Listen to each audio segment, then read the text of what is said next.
Is the funding a problem? Well, funding, the programs are so big, it's always going to be good. Like the programs I'm responsible for. I'm responsible for the special needs programs, which is the home where I live, and we have 33 kids making up that program. We have a rehab centre where we have over 150 kids coming for treatment there.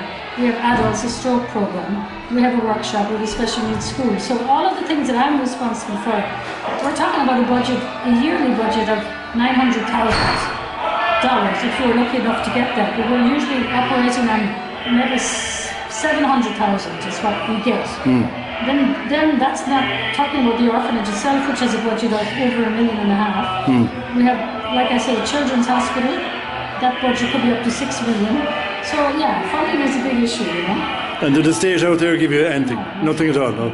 But they recognise you? Oh, yeah, we're recognised, all right, yeah. And will they call and see how you're getting on, or ask you how you're getting on, or do you have any contact with them? Well, we have contact because we have to operate the hospital, you have to be, you know, you have to have the permission of the Minister for Health to run the orphanage. You have to have the, you know, approval of the government, so, and the schools and all of that. So there are regulations you have to put in by. You have to be in on that. And do they inspect you? Yeah, they come and visit. Yeah. And where do you get all this money from then if the government don't supply it? Well, we have offices in different countries. We have sponsored children. That brings in a lot of money, godparents. The kids can have up to 10 godparents, so they can, you know, they contribute every month. And then we have offices in Europe and in the States that run fundraising activities to try and bring in money. And then we get private donations from people. Everywhere, anywhere really, wherever we can get it. You enjoy it? I enjoy it, I love it. You love it? How could you relax? I love it. Does it ever get you down? What gets me down is realising how little you can do, or how much more you could do if you had better resources. I mean, it's really hard when you're, you know, coming across people your own age, younger or older, and because they're born in Asia, their situation is so difficult. That's the hard thing. Because, you know, it's nature to want to make things better, but everything you do is only a small thing compared to all of the problems, but we always try and focus on the small. Otherwise you could get to, you know, it'd be harder. But we have grown so much, and I think it's a joy, and we're a good example of all you can do in Haiti, so you wouldn't get discouraged. But you know, I mean, you know, when you're seeing people suffering day in and day out, and seeing the hardship that they have to face, you know, you're human, you're going to feel it, you know. But, are you religious? I don't know what you mean by am I religious, but I have a faith. I believe in God. I believe in God, yeah. You know, I don't know what form God takes, but I know there's God. And I don't need to know, you know, so that's good. Is Haiti a religious country, or it's predominantly Catholic, predominantly Christian. There's a lot of Protestant churches. And do you have mass close by and that kind of thing? Well, when Father Rick is free, or one of the other priests, we have it in the orphanage. And when he's not free, we have mass in the village, which is about a half-hour walk down the hill. And do you have a social life?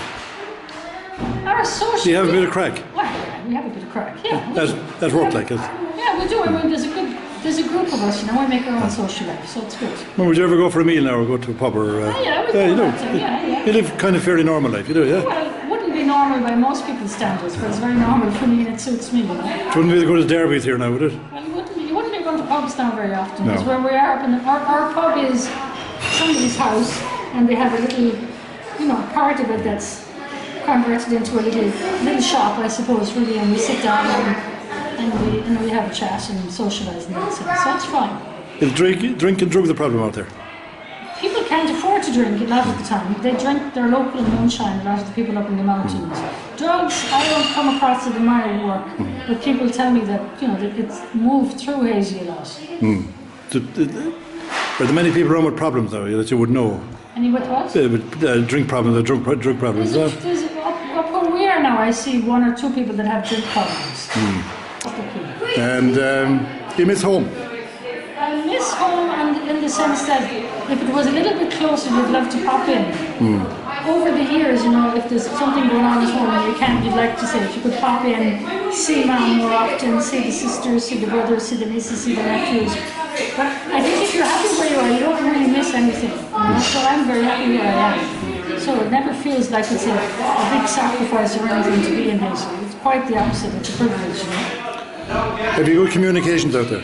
We have brilliant now. Now, yeah. Yeah, we have internet now. So Can you Skype and all that? You I can? can Skype and WhatsApp. We can do that. That's kind of help getting home when you Skype, isn't it? You can talk to them, yeah. I mean, when I first went out with the remote telephones, I mean, you had to walk down the mountain maybe 45 minutes to get to a public telephone. And 8 times out of 10 it wasn't even working anyway. So things have changed a lot in 24 years. And finally, what would your best wish be? My best wish be for Haiti or For your anything? well, my best wish would be for world peace. World peace. Because it bothers me a lot, you know, the way the world is in so much sadness.